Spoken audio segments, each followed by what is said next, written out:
Assalamualaikum warahmatullahi wabarakatuh. Salam dan bahagia. Perkenalkan, saya Honida dengan NIM 20190120091 dari Teknik Industri C. Di sini saya akan menjelaskan tentang mesin bor duduk dan bagian-bagiannya. Mesin bor duduk merupakan salah satu perkakas yang terpenting dalam perbengkelan dan berfungsi untuk membuat sebuah lubang. Adapun peran utama dari mesin bor ini adalah mesin bor duduk ini menggenggam mata bor, mengikis, memutar untuk menghasilkan lubang pada benda kerja. Lanjut, penjelasan bagian-bagian mesin bor. Bagian-bagian mesin bor duduk dan fungsinya. Di sini saya akan menjelaskan 7 bagian. Yang pertama, bas atau dudukan. Bas ini adalah pemotongan semua komponen yang terdapat pada mesin bor. Yang kedua, klom atau tiang. Klom adalah bagian dari mesin bor yang berfungsi sebagai penyangga bagian-bagian lain yang digunakan untuk melakukan proses pengeboran. Yang ketiga, ada tabel atau meja kerja. Tabel adalah bagian yang berfungsi untuk meletakkan objek benda kerja yang akan dibor. Meja kerja ini dapat diatur menyesuaikan ketinggian yang diinginkan. Yang keempat, ada drill atau mata bor. Drill atau mata bor adalah suatu alat pembuat lubang atau alur yang efisien. Mata bor yang paling sering digunakan dalam mesin bor adalah bor berbentuk spiral. Hal ini karena bor berbentuk spiral memiliki daya hantar yang baik. Bidang-bidang potong yang dihasilkan oleh bor spiral tidak radial, tetapi merupakan hasil pergeseran sehingga hasilnya membentuk garis-garis singgung pada lingkaran kecil yang merupakan hati bor. Yang kelima, ada spindle. Spindle adalah bagian mesin bor dan menggerakkan cuk untuk pencekam. Spindle ini memiliki fungsi untuk menggenggam atau mencekam mata bor.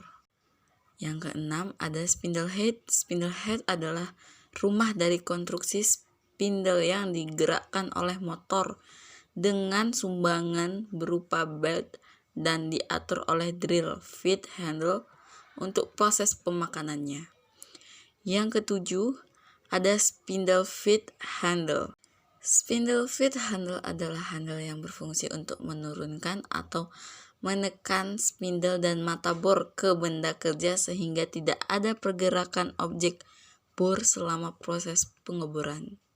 Yang ke-8, ada motor listrik. Motor listrik adalah penggerakan utama dari mesin bor.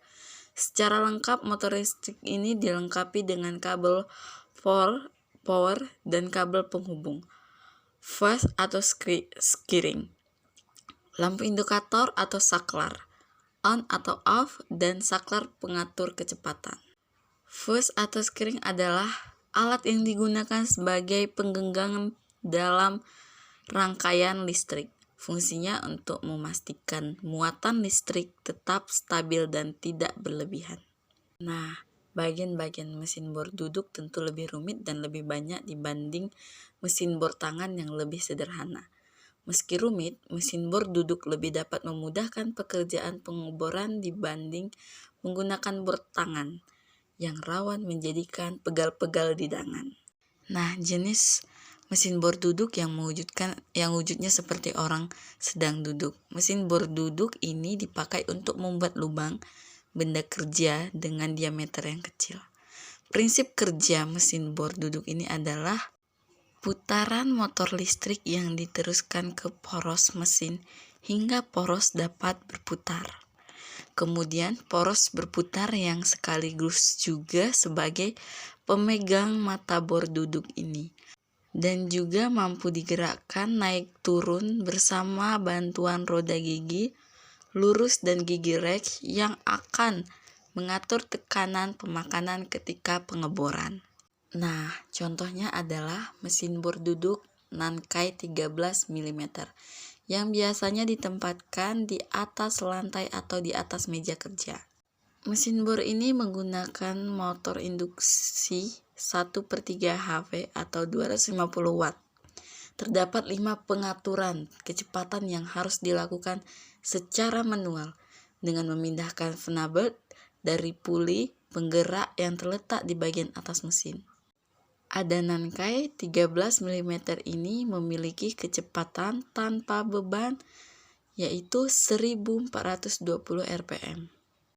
Nah, itulah salah satu fungsinya. Dan ada juga mesin bor merupakan alat yang bisa digunakan untuk membuat lubang, alur, perluasan, dan penghalus, dan presisi dan keakuratan. Terdapat beberapa jenis mesin bor, di antaranya yaitu mesin bor duduk dan mesin bor tangan.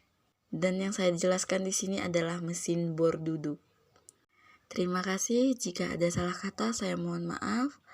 Assalamualaikum warahmatullahi wabarakatuh.